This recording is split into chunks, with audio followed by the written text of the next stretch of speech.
ghayatil ba'udi, berada terlalu jauh bandingannya atas nikmat yang Allah berikan. Jadi pertama yaitu bahwa ketika seseorang melakukan pujian atau syukur, lafaz yang disebutkan, sanjungan yang disampaikan kepada Allah itu berbanding jauh dengan nikmat yang Allah berikan. Ucapan kita cuma 1 kali, cuma 2 kali, 3 kali, paling banyak berapa sih? Kayak sholat misalnya, ya paling 33 ya. Selebih itu paling tambahan-tambahan aja.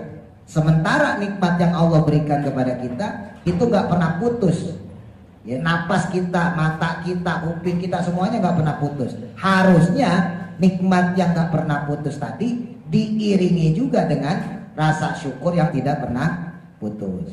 Cuma kadzalika muhalun, yang kayak begitu mustahil.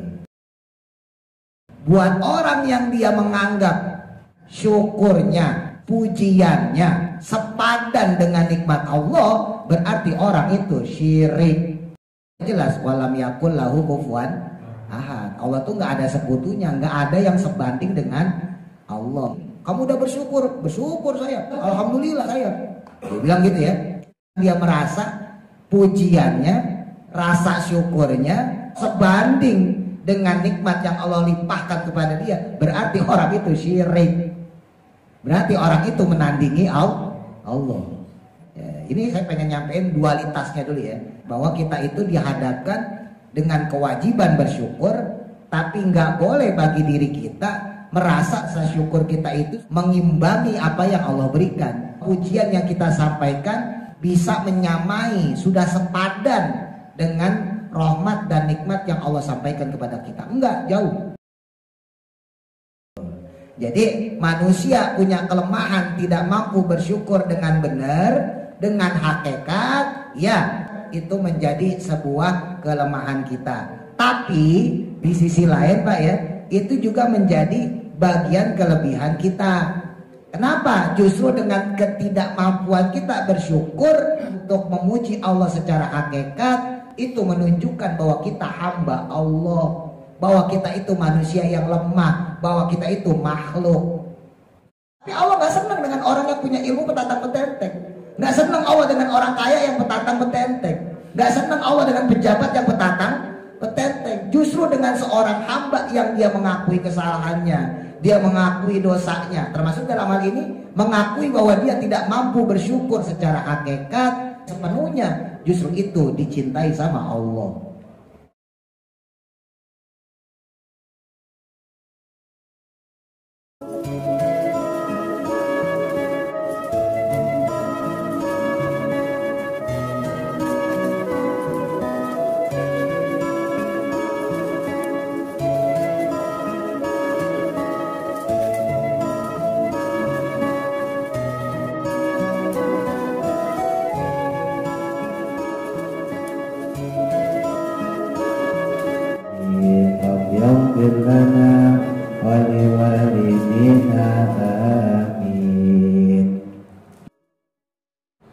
Bismillahirrahmanirrahim. Qala musannifu rahimahullahu ta'ala wa nafa'ana bihi wa bi barakati ulumihi fi daraini amin. Ar-rabi'u, adapun yang keempat, innal istighala, sesungguhnya menyibukkan diri kita, menyibukkan diri bilhamdi, dengan pujian, wasyukri, dan juga bersyukur. Maknahu, adapun maknanya, annal mun'ima, sesungguhnya orang yang diberikan nikmat, alaihi, kepadanya, itu yuqabilu, membandingkan atau menandingi, al-in'ama, akan berbagai nikmat tersebut, as-sadira, yang diterimanya, minal mun'imi, dari Allah yang memberikan nikmat, bisyukri nafsihi, dengan rasa syukur dirinya itu, wa bihamdi nafsihi, dan juga dengan pujian dirinya itu. Wadhalika, maka yang demikian itu ba'idun, jauh, ya tidak mungkin, liwujuhin, karena ada beberapa sisi. Ini yang keempat, kalau kita menyibukkan diri dengan bersyukur kepada Allah, memuji Allah dalam syariat, itu sah-sah saja seperti pembahasan kita kemarin. Tapi secara hakikatnya dalam tanda kutip berarti kita sedang berupaya menandingi pemberian Allah. Ya, dalam tanda kutip berarti kita sedang berupaya membandingkan nikmat yang Allah berikan kepada kita dengan rasa syukur dan pujian yang kita sampaikan pada Allah. Jadi dalam hal ini sebetulnya dualitas, ya, dilema sebetulnya. Di satu sisi Allah memberikan kepada kita nikmat, rahmat yang mana harus kita syukuri. Tapi di sisi lain balasan dari kita, pujian yang kita lakukan itu gak bakal bisa sebanding dengan rahmat dan nikmat Allah. Dan kalau kita merasa bahwa balasan yang kita lakukan, syukur yang kita panjatkan, pujian yang kita sanjungkan kepada Allah cukup, justru itu membuat kita jauh dari Allah. Nah, jadi ini dilema nih, dualitas nih ya. Di satu sisi kita disuruh bersyukur sama Allah, di satu sisi kita disuruh muji Allah, tapi di sisi lain gak boleh syukur kita, pujian kita itu membuat diri kita merasa bahwa itulah balasan untuk Allah. Gak boleh. Kenapa? Karena kalau kita merasa itu balasan untuk Allah, berarti ada tandingan dengan rahmat Allah. Padahal rahmat Allah, nikmat Allah yang diberikan kepada kita itu gak ada tandingannya.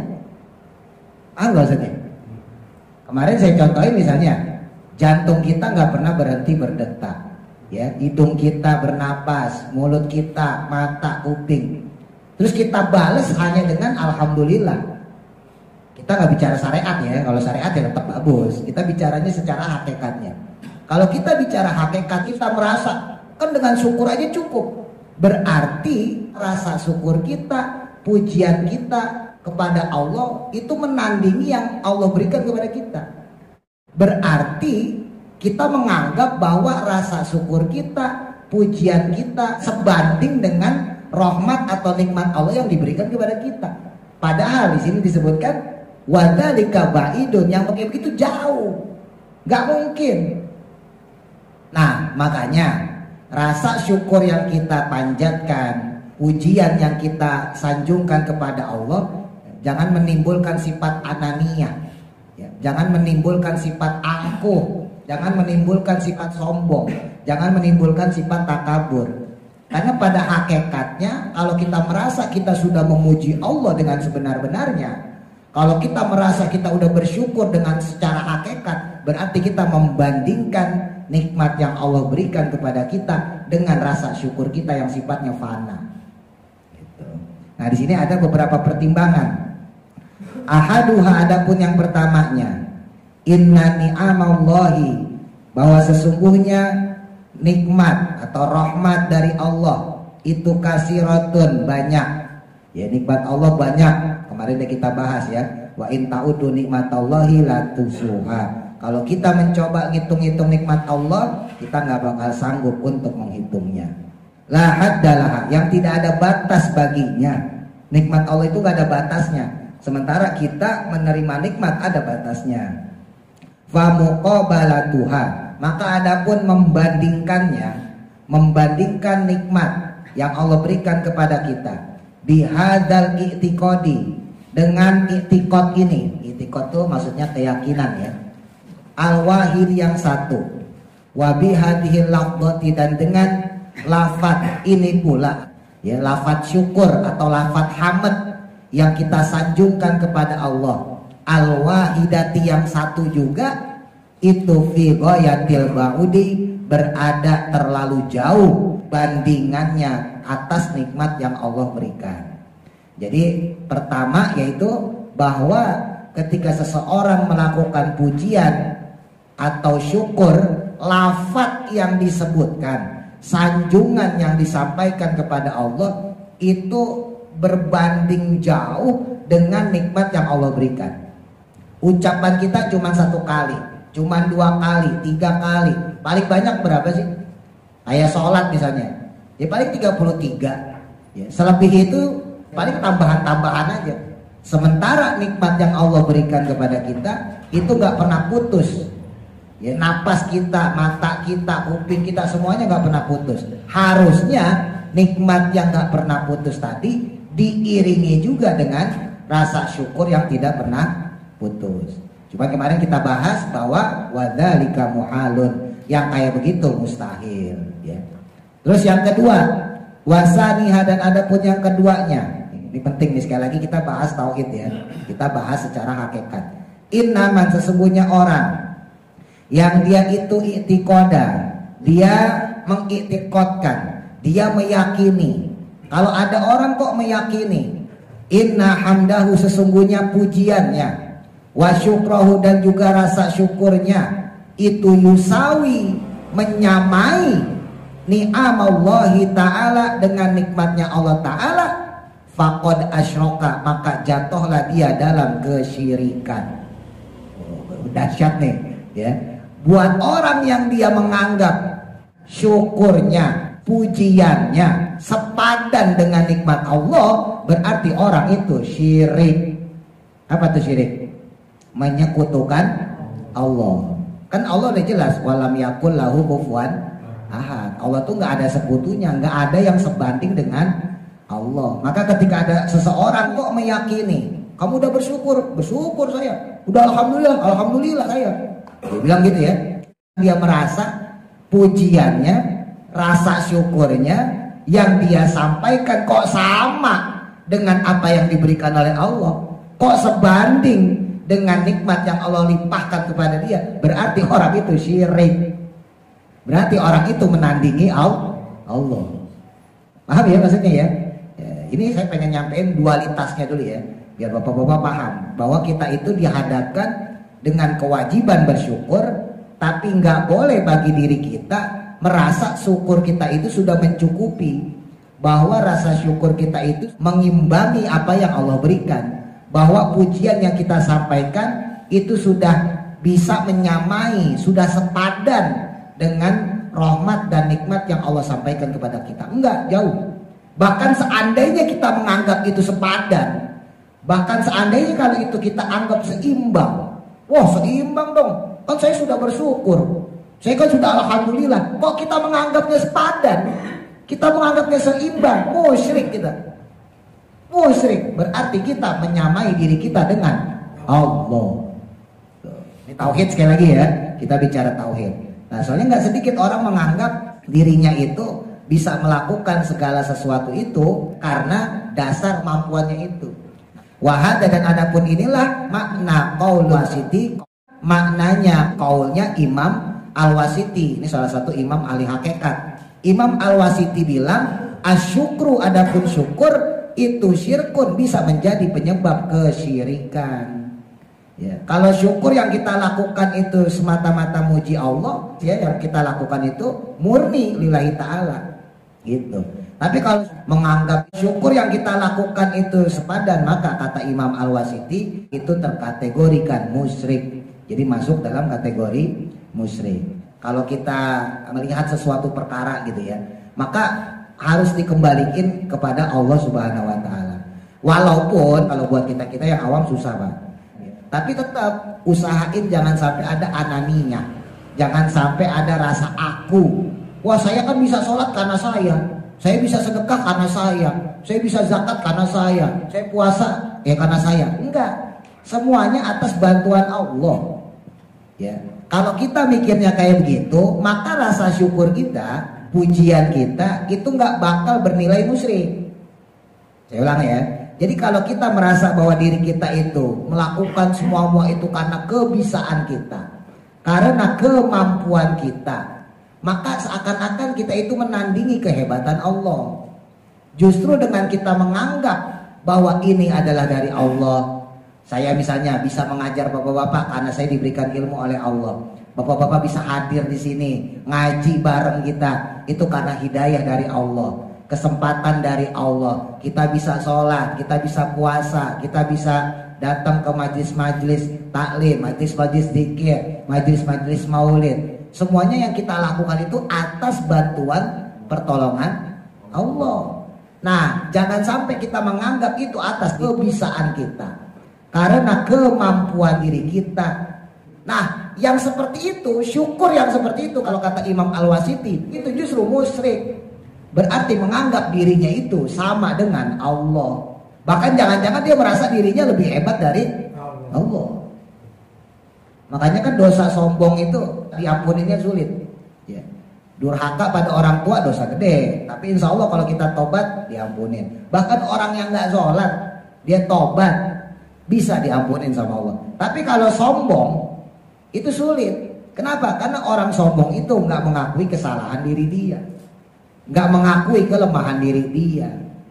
Ingat ya, iblis itu diusir dari surga bukan karena bodoh, bukan karena nggak pinter. Satu kesalahan iblis, disuruh sujud kepada Nabi Adam kagak mau. Kan itu. Ketika Allah nyuruh para malaikat sujud, ya, maka fasajadu, sujudlah mereka semua. Illa iblis, kecuali iblis. Aba wastakbar. Iblis enggan, iblis menolak, wastakbaro, dan dia takabur, dan dia merasa dirinya lebih hebat dari Nabi Adam. Jadi kalau orang bisa merendahkan dirinya, menghilangkan sifat ananiahnya, angkuhnya, sombongnya, itu bagus bagi dia. Menunjukkan bahwa diri dia adalah seorang hamba Allah, gitu ya. Titik. Wasalisuha, dan adapun yang ketiganya, innal insana, sesungguhnya manusia itu muhtajun, butuh, ila in'amillahi, kepada berbagai nikmatnya Allah, fi dzatihi, baik pada dirinya sendiri, wa fi sifatihi, ataupun pada sifatnya, wa fi ahwalihi, dan juga pada ahwalnya. Ahwal itu keadaan. Manusia itu butuh dengan nikmat Allah, yang semuanya itu berkaitan terhadap dirinya, terhadap sifatnya, terhadap kelakuannya, terhadap tindak tanduknya, yang semuanya itu berkaitan dengan diri kita, dengan sifat kita, dengan keadaan kita. Tapi wallahu ta'ala, sedangkan Allah subhanahu wa ta'ala itu ghaniyun, tidak butuh. Jadi goni itu aslinya bukan kaya, Pak, tapi tidak butuh. Kan suka kita doa tuh ya goni yang dan sebagainya ya. Nah, atau kita baca di Asmaul Husna misalnya ya goni. Jadi goni itu sebetulnya bukan kaya, tapi tidak butuh. Ya, makanya dalam ilmu tasawuf yang disebut orang kaya itu adalah orang yang tidak butuh. Jadi bukan orang kaya itu adalah orang yang banyak duit, bukan. Bukan orang kaya itu yang punya mobil mewah, bukan. Bukan orang kaya itu yang hartanya melimpah, bukan. Yang disebut goni, yang disebut dengan orang kaya, yaitu orang yang tidak butuh. Gak butuh dengan pujian manusia, itu goni. Ya, gak butuh dengan duniawi, itu goni. Ya dia punya duniawi, tapi gak dibutuhin sama dia. Duniawi diperalat sama dia untuk ibadah. Punya duit dibeliin sarung, punya duit dibeliin baju koko, punya duit dibeliin peci, punya duit dipakai buat sedekah, punya duit dipakai buat nyumbang masjid, musola, dan seterusnya. Jadi dunianya diperalat sama dia. Nah itu goni. Orang yang kaya dalam ilmu tasawuf bukan orang yang banyak duit, bukan hartanya melimpah, tapi yang tidak banyak butuh kepada duniawi. Nah, kalau bicara siapa yang maha tidak butuh, ya Allah. Allah yang sangat tidak butuh kepada hambanya. Nah, makanya disebutin di sini. Kalau manusia itu butuh dengan nikmat Allah terhadap dirinya, terhadap kelakuannya, terhadap tindak tanduknya, terhadap sifatnya, tapi Allah tidak butuh an syukri syakirina, terhadap syukurnya orang-orang yang bersyukur, wa hamdi alhamidina, dan juga pujiannya orang-orang yang memuji. Nah, sementara Allah sendiri nggak butuh dengan syukur kita. Emang dikira Allah butuh dengan pujian kita? Enggak. Bolak-balik saya sampaikan, emang kalau kita nggak sholat Allah berhenti jadi Tuhan? Kagak ngaruh. Kita nggak sholat, Allah tetap Tuhan. Kita nggak muji Allah, Allah tetap Tuhan. Bahkan sealam semesta, alam semesta nggak muji Allah, Allah tetap Tuhan. Nggak ngaruh buat Allah. Nah, tapi buat kita sendiri justru kitalah yang butuh sama Allah. Ya, ini muhasabahnya. Ya, fa kaifa yumkinu, maka bagaimana mungkin muqabalatun ni'amillahi, membandingkan berbagai nikmat yang Allah berikan kepada kita, bihadza syukri, dengan syukur ini, wa bihadzal hamdi, dan juga dengan pujian ini. Tuh. Jadi gimana mungkin kita bisa membandingkan syukur kita, membandingkan pujian kita dengan apa yang Allah berikan kepada kita? Nah, karena semuanya itu tidak sepadan, semuanya itu tidak sebanding, gitu ya. Jadi bersyukur dan memuji Allah atas balasan nikmati Allah itu wajib, tapi jangan merasa diri kita itu telah melakukan yang sepadan dengan apa yang diberikan oleh Allah Subhanahu wa taala. Nah, makanya tahu Bapak apa enggak? Bapak kalau habis sholat nih, kita habis sholat nih, itu diantara kita kan ada yang langsung astagfirullah ya. Sebagian dari kita nih, assalamualaikum warahmatullah, salam ya, assalamualaikum warahmatullah. Sebagian diantara kita ada yang langsung zikir, astagfirullahaladzim, gitu ya. Tapi ada juga sebagian dari kita yang sebelum astagfirullah, alhamdulillah dulu, alhamdulillah, baru zikir bareng, astagfirullahaladzim. Nah, kita masuk kategori yang mana? Coba diingat-ingat. Saya kalau habis sholat astagfirullah langsung, sampai alhamdulillah dulu baru astagfirullah. Banyak kan astagfirullah dulu ya. Nah, kalau ulama-ulama tasawuf ketika dia selesai sholat, alhamdulillah dulu, baru kemudian astagfirullah. Ini bukan dalam rangka menyalahkan loh, bukan ya. Tapi ini kebiasaan ya, adat.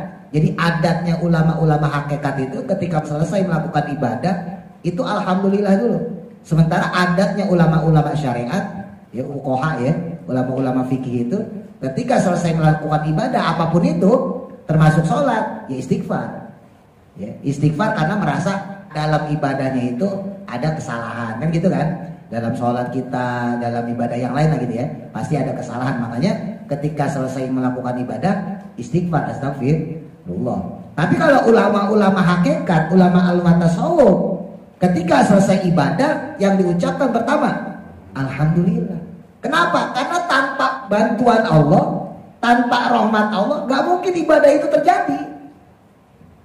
Bapak gak mungkin datang ke masjid, datang ke musola, datang sholat ya, tanpa bantuan Allah. Maka ucapan pertama kali selesai dari ibadah, assalamualaikum warahmatullah, alhamdulillah. Baru astagfirullahaladzim, astagfirullahaladzim, itu ya, dan seterusnya. La ilaha illallah la syarikalah lahul mulku, dan seterusnya itu. Tapi pertama kali selesai ibadah, alhamdulillah. Nah, kalau Bapak sebelum saya ngomong kayak gini udah biasa pakai alhamdulillah, seandainya gitu ya, di antara bapak-bapak ada yang sudah alhamdulillah, berarti makomnya udah tasawuf tuh. Wah, berarti kedudukannya udah tinggi tuh. Kan waktu itu saya bahas ya, alhamdulillah itu pujian tuh langsungnya pada Allah, Pak. Kalau astagfirullah, A-nya itu saya mohon ampun pada Allah. Astagfirullah, saya mohon ampun pada Allah. Jadi satu-satunya lafaz yang pakai saya yaitu astagfirullah. Yang lain nggak ada, Pak. Langsung muji Allah aja. Yang kita bahas dulu ya, diputar lagi memorinya yang saya sampaikan. Misalnya alhamdulillah, artinya apa? Segala puji bagi Allah. Jadi artinya tuh nggak ada sayanya. Alhamdulillah, segala puji bagi Allah. Subhanallah, maha suci Allah. Jadi nggak ada kata saya. Nggak saya memuji Allah, saya mensucikan Allah, nggak ada kata saya. Alhamdulillah, segala puji bagi Allah. Udah titik, nggak ada kata saya. Ya, subhanallah, maha suci Allah. Masya Allah, segalanya atas kehendak Allah. Insya Allah, jika Allah menghendaki. Nggak ada kata saya. Beda dengan astagfirullah. Kalau astagfirullah, saya baru mohon ampun pada Allah. Itu artinya apa? Berarti Allah mengajarkan kepada kita jangan sampai kita terjatuh pada sifat anania, sifat keakuan, apa-apa aku, apa-apa aku, apa-apa saya. Seakan-akan kita itu penting. Enggak, manusia enggak penting. Yang penting tetap Allah. Enggak penting manusia itu. Emang kita penting? Kagak penting. Sholat kita, zakat kita, puasa kita, ibadah-ibadah kita yang lainnya, itu pentingnya buat kita. Buat Allah mah kagak penting. Allah kagak butuh. Kemarin sempat saya kasih ilustrasi ya. Misalnya nih, Allah ngasih rezeki pada saya nih 1 miliar. Bapak-bapak saya kasih duit 1 juta semua. Ya. Terus saya mengharapkan bapak-bapak balikin. Mudah-mudahan si Fulan ngasih 100 ribu. Mudah-mudahan si Fulan ngasih 200 ribu. Itu berarti saya bodoh. Berarti saya gak rasional. Ngapain saya mengharapkan dari orang yang saya kasih duit? Ini kalau bahasa antar manusia nih. Kalau antar manusia, berarti kalau kita ngasih kepada anak, ngasih kepada cucu, jangan mengharap pamrih dari dia. Jangan ngungkit-ngungkit kebaikan kita. Lah itu anania. Jangan sampai mulut kita ngomong, "Nak, kamu udah bapak belain sekolah, kuliah," dan seterusnya. Atau misalnya udah gede, "Kamu udah bapak didik begini." Nggak boleh. Kenapa? Itu anania. Lah, kita udah ngasih dia 100 ribu, 200 ribu, kita ngasih dia 1 juta. Sementara kita punya 1 miliar. Ngapain kita ngungkit dari dia? Sama seperti kemarin saya contohin, saya ngajar. Ilmu yang saya sampaikan ini nggak sebanyak dengan ilmu yang Allah berikan kepada saya. Ya, yang Allah berikan kepada saya ilmunya ini masih banyak nih. Lah ngapain saya ngarep ujian dari bapak-bapak? Ngapain saya ngarepin, "Oh Pak Ustadz pinter ya?" Nggak perlu buat saya. "Oh Pak Ustadz alim, Pak Ustadz alim." Nggak perlu. Karena yang Allah berikan kepada saya itu jauh lebih banyak daripada apa yang bapak berikan kepada saya. Apalagi masalah amplop duit. Ya. Nggak ngaruh mau kasih 100 ribu, 200 ribu, 300, itu nggak sebanding dengan apa yang saya berikan. Paham ya? Nah sekarang kita naikin ke Allah nih. Kalau tadi antar manusia, ya kalau tadi antar manusia, sekarang kita naikin derajatnya, kita naikin ke Allah. Sekarang seandainya yang melakukan itu adalah Allah, yang berikan kepada kita itu Allah. Allah memberikan kita 1 juta, 1 miliar. Terus kita memberikan Allah dengan lafaz alhamdulillah, syukur. Emang itu sebanding sama yang diberikan kepada kita? Kagak. Lah Allah punya lebih banyak dari itu. Allah memberikan kita berbagai nikmat, ya. Allah memberikan kita berbagai rahmat, karunia. Terus kita membalasnya. Emang dikira itu sepadan dengan pemberian Allah dan dikira itu penting bagi Allah? Enggak. Kita lah yang berusaha gimana caranya membuat senang Allah. Makanya kemarin sempat kita bahas ya, ada roja, ada khauf. Ambil tuh 2 itu. Untungnya Allah masih punya sifat sayang, padahal Allah kagak butuh. Ya, pertemuan sebelumnya saya sampaikan, nggak usah Allah, ngadepin orang aja. Ngadepin orang kagak butuh aja repot, Pak. Kita nyari mukanya susah. Ya, kita nyari mukanya susah kalau sama orang yang kagak butuh. Datang ke rumahnya mau nyuciin mobilnya, udah ada yang nyuciin. Kita mau nyari muka deh. Ya, paham ya, nyari muka ya. Ya, entah pengen minjem duit atau segala macam ya kan. Kita mau nyuciin mobilnya udah ada yang nyuciin. Pengen nyuciin motornya udah ada yang nyuciin. Pengen nyapu rumah dia udah punya pembantu. Pengen motongin rumputnya udah ada tukang kebunnya. Ngapain kita? Bengong doang, orang serba terfasilitasi. Seperti itulah kira-kira ya. Wah kan saya udah ibadah nih, kan saya maulidan nih, kan saya Isra Mi'raj nih, kan saya sholat nih, saya kan sedekah, saya kan baca Quran. Dikiranya itu semuanya sepadan dengan nikmat yang Allah berikan. Maka kalau kita berpikir seperti itu, maka kita jatuh dalam lembah kesyirikan, musyrik kita. Nauzubillah. Dan ini musyrik kecil yang sering dimiliki oleh orang, khususnya orang seperti kita ya, yang orang-orang awam. Kita nggak sadar bahwa kita masuk pada lembah kesyirikan. Fasabata, maka dengan demikian ya tetaplah bihadihil wujuhi, dengan berbagai sisi ini, aspek ini, innal abda, sesungguhnya seorang hamba itu ajizun, lemah. Nah, ajizun itu diambil dari kata ajizun nih, artinya lemah atau tidak mampu. Nah, ini lawannya sifat Allah. Kalau Allah kan kudroh ya, kalau kita di sifat 20 tuh ya, wujud, kita bako, mukhalafatul tentunya ya, kudroh, irodah. Allah itu punya sifat kudroh, sementara manusia punya sifat ajizun. Ajizun itu lemah. Orangnya disebut ajizun. Ajizun bukan pakai zai ya. Kalau pakai zai dua-duanya mulia. Azizun pakai zai, aziz itu mulia. Tapi kalau pakai jim, ajizun itu artinya orang yang lemah. Nah, orang yang lemah anil ityani, dari melakukan dia bihamdillahi, dengan pujian kepada Allah, wa bisyukrihi, dan juga bersyukur pada Allah.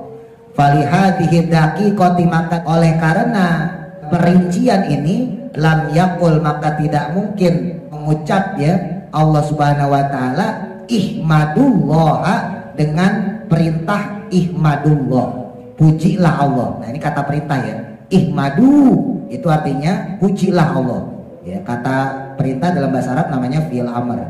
Balqola tetapi Allah menyebutkan alhamdulillah. Tuh balik lagi ke ayat kedua ya pada surah Fatihah, Allah gak nyebutin ihmadullah, memujilah pada Allah gitu, enggak ya.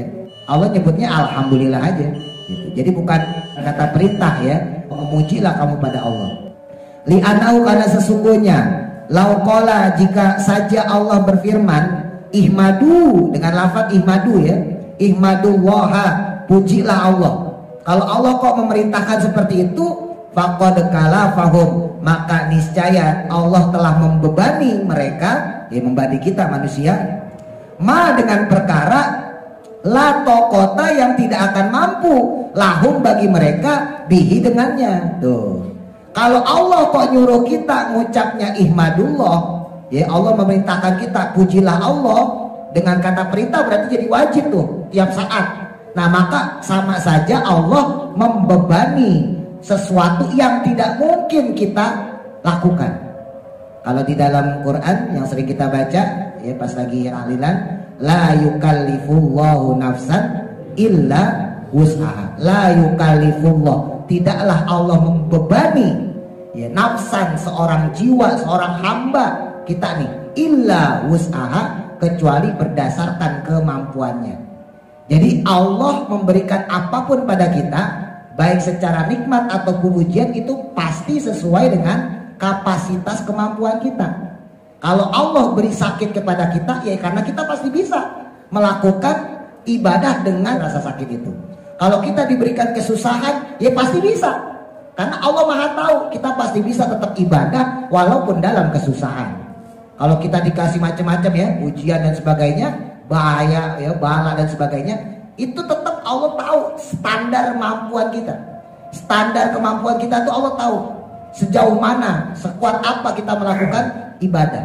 Makanya dalam hal ini ketika Allah tahu bahwa manusia gak bakal bisa bersyukur secara hakiki, gak bakal manusia itu bisa memuji Allah secara hakikat, maka Allah gak memerintahkan manusia untuk memuji Allah. Jadi lafadznya bukan ihmadullah, pujilah Allah, bukan, tapi langsung alhamdulillah. Karena manusia itu gak bakal bisa melakukan pujian kepada Allah dengan sebenar-benarnya. Lama qala, ketika Allah Subhanahu wa taala mengucapkan alhamdulillah, lafadz alhamdulillah karena adalah al makna mana tersebut inna kamalal hamdi, bahwa sesungguhnya kesempurnaannya hamd ya pujian itu haqqahu adalah haknya Allah, wa qahu dan juga miliknya Allah. Sawaun baik halnya qadarul khalqi mampunya seorang hamba atau seorang makhluk alal ityani untuk melakukannya bihi dengannya, aulam yakdiru atau tidak mampu dia melakukannya. Jadi mampu atau tidak seorang hamba bersyukur kepada Allah itu tidak mempengaruhi rahmat Allah, tidak mempengaruhi nikmat Allah alaihi kepadanya. Wa nukila dan dinukil itu dipindahkan ya kan, disadur kalau bahasa akademis itu. Inna Dauda sesungguhnya kanjeng Nabi Daud alaihi salam, Nabi Daud alaihi salam qala berkata, ya Rabbi wahai Tuhanku, kaifa ashkuruka, bagaimana aku bisa bersyukur kepadamu, wa syukri dan sedangkan syukurku itu laka kepadamu ya Allah, itu la yutimma tidak sempurna illa kecuali bi'in amika dengan nikmat-nikmat darimu alayya kepadaku, wahua yakni nikmat tersebut ya antawafaqoni yaitu engkau berikan taufik atau pertolongan kepadaku, lidzalika syukri oleh karenanya melakukan syukur tersebut. Faqala maka berkata atau berfirman Allah Ta'ala, ya Daud wahai Daud, lama alimta saat kamu tahu ajzaka akan kelemahan kamu, akan ketidakmampuan kamu, an syukri untuk bersyukur kepadaku, faqad syakartani maka sungguh itulah bentuk rasa syukur kamu kepadaku. Justru ketika kita sadar bahwa kita tidak sanggup bersyukur dengan secara hakikat, bersyukur dengan sebenar-benarnya kepada Allah, justru itulah bentuk rasa syukur menurut Allah. Nah, ini disampaikan kepada Nabi Daud. Bihasbi kudratika, dengan sesuai kemampuan kamu, wa taqatika, dan juga sesuai dengan kekuatan kamu. Tuh. Jadi manusia punya kelemahan, tidak mampu bersyukur dengan benar, dengan hakikat. Ya, secara hakikat itu menjadi sebuah kelemahan kita. Tapi di sisi lain Pak ya, itu juga menjadi bagian kelebihan kita. Kenapa? Justru dengan ketidakmampuan kita bersyukur, dengan ketidakbisaan kita untuk memuji Allah secara hakikat, itu menunjukkan bahwa kita hamba Allah, bahwa kita itu manusia yang lemah, bahwa kita itu makhluk. Ya. Imam Abul Qasim Al-Junaidi, salah satu wali, salah satu ulama besar, itu suatu ketika sakit. Ya, namanya wali Pak, kalau sakit nggak punya duit dan sebagainya lah ya. Kira-kira nih saya tanya nih, kira-kira nih ngeluh apa enggak? Enggak. Kalau seorang wali, seorang ulama, orang soleh, ngeluh nggak kira-kira? Enggak ya. Nah, Imam Abul Qasim Al-Junaidi ini ngeluh. Nah, ini Bapak bisa niru nih ya. Imam Abul Qasim Al-Junaidi ini wali lewat jalur syariat. Dia sejaman dengan Imam An-Nuruddin An-Nuri. Di wali-wali juga nih, wali-wali top lah. Di zamannya saat itu wali-wali top. Nanti kapan-kapan saya sampaikan aroma-aroma beliau. Dan ini saya ceritain tentang kisah beliau ketika sakit. Jadi Imam Abul Qasim Al-Junaidi ini ketika sakit ngeluh. Ya Allah sakit. Ditengok sama Imam Nuruddin An-Nuri. Datang Imam Nuruddin nih, datang ke rumah Imam Abul Qasim. Nah ini sama-sama walinya nih. Imam Nuruddin kemudian bilang pada Abul Qasim, kamu gimana sih? Kamu ulama, kamu wali, kamu orang soleh, dikasih sakit ngeluh. Ya dikasih sakit kok ngegerutuk, dikasih sakit kok ngersulo, kalau kata orang Jawa bilang. Apa jawabannya Imam Abul Qasim Al-Junaidi ini? Kata Imam Abul Qasim Al-Junaidi bilang kepada Imam Nuruddin, justru ngeluhnya saya ini menunjukkan saya hamba Allah. Yang gak pantas ngeluh itu adalah Tuhan saya, Allah. Imam Nuruddin geleng-geleng. Wali kalau pinter begini Pak. Nah, ini kesimpulannya ya. Cara sikapnya sama, tapi cara berpikir bisa berbeda Pak. Nah, kita mungkin ngeluh ketika sakit, tapi ngeluhnya kita karena nggak terima dengan takdir Allah.